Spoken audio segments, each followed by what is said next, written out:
Our top focus on Newspoint this morning. French President Emmanuel Macron spoke about the Ukrainian counteroffensive which is underway. He said that Ukraine's operation will go on for weeks or even months.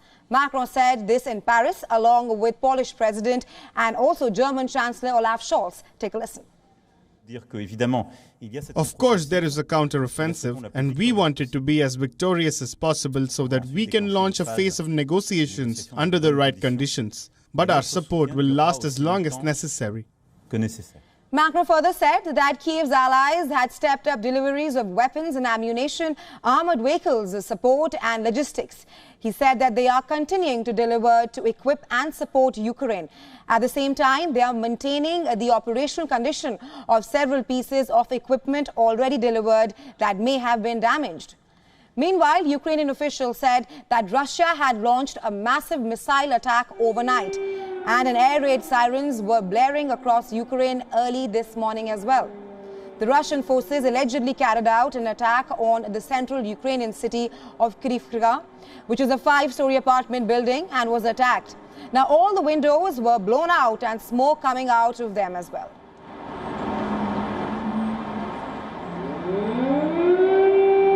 Ukraine's top military command said that the air forces destroyed 10 out of the 14 cruise missiles Russia launched on Ukraine. They also said that one of the 4 Iranian-made drones were also destroyed. Rafael Grossi, the chief of the International Atomic Energy Agency, is set to visit Kiev today. He will meet with Ukraine's President Volodymyr Zelensky before heading to the Zaporizhzhia nuclear power plant. The visit comes after the IAEA warned that the dam disaster had complicated the precarious nuclear safety and security situation at the plant. There has to be a number of conditions and conflict the number.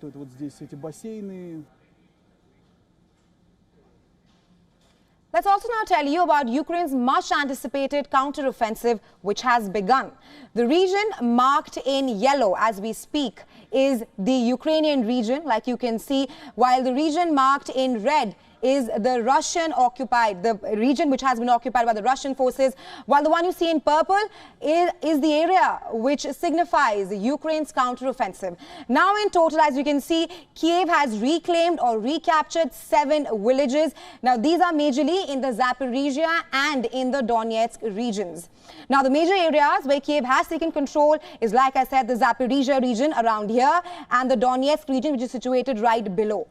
Now, the Ukrainian troops have said that they have taken control of an area of 90 square kilometers near the Zaporizhzhia. So this area that you see, where these Lebonko, Novodarka and Livden, these villages where they are situated, it's this area where Ukraine has made advancements. The reclaimed region is just a fraction of the 40,000 square miles that remains under Russia's occupation.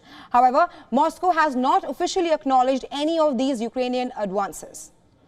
And for more on this, we now have with us Ruslan Bortnik. He is the director of the Ukrainian Institute of Politics from Kiev, and he's joining us live on the show. Thank you so much for joining us on Beyond, sir. Right. Now, sir, Ukraine has taken 7 villages from the Zaporizhzhia and the Donetsk region, while Moscow has made no comment about it. Can we say that Ukraine has been successful with its first counter-offensive advancement? It's hard to talk about how deep is this success, but we can say that Ukrainian counteroffensive operation is really started, and it started in a few directions.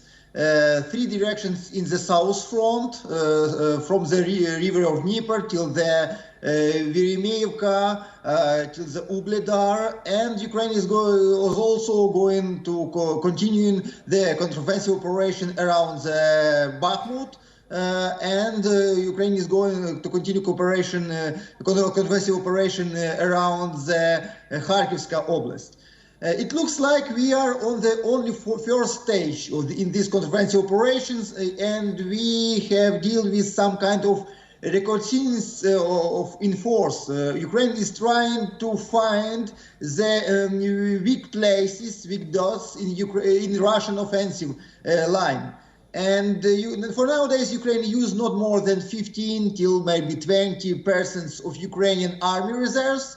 And I think this stage, this first stage, will continue 1 or maybe 2 weeks, and then Ukraine will send to the battlefield our main reserves to the weakened place of Russian offensive line. Right, sir.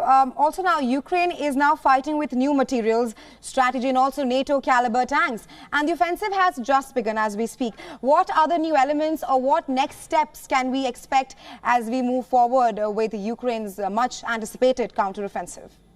This counteroffensive operation, Ukraine is building almost at all in new Western weapon. We are talking about the Leopard tanks, we are talking about the Bradley armored vehicles, and we are talking about the different various range of anti-aircraft systems, average, Hawks, and so on, which is Ukrainian army is using nowadays. So it's a first so scaled first use of Western weapon in this war, I think, in general. And of course, Ukraine takes a lot of losses. I'm talking about the techniques and weapons, and I'm talking about the people, because Russian defending line is very strong, is very good built, is very good equipped. And Russia was prepared for this offensive operation more than half a year. I think Ukraine will continue this pressure on the long range of battlefield during the next 1 or 2 weeks, and then Ukraine will make the 1 main or 2 main strikes right. to the direction to Mariupol or Tokmak or so on. Right, we've discussed as to what is happening on the ground, but let's also talk about the other dimension of the ongoing Ukraine-Russia war. Now, Macron has clearly said that they will continue to deliver ammunition to Kiev, along with German Chancellor Olaf Scholz and the Polish president. In your viewpoint, do you think that there is a European bloc that is emerging with an aim to bring Putin on the negotiating table without the interference of US or UK? I would like to think so, but I don't think so. I think even Ukrainian counteroffensive operation will be successful. Russia will not sit down near the table of negotiation, because Russia is going to continue this war till the end, and Russia is not going to talk with Ukraine seriously. Look at, just see on the last Russian demands to Ukraine, which were announced by the Russian Senator Stekov and Medvedev and another person. They are still deepening their demands to Ukraine. So I think, unfortunately, it's very bad for our country. I think any changes in the battlefields will not lead us nowadays to the peaceful negotiation.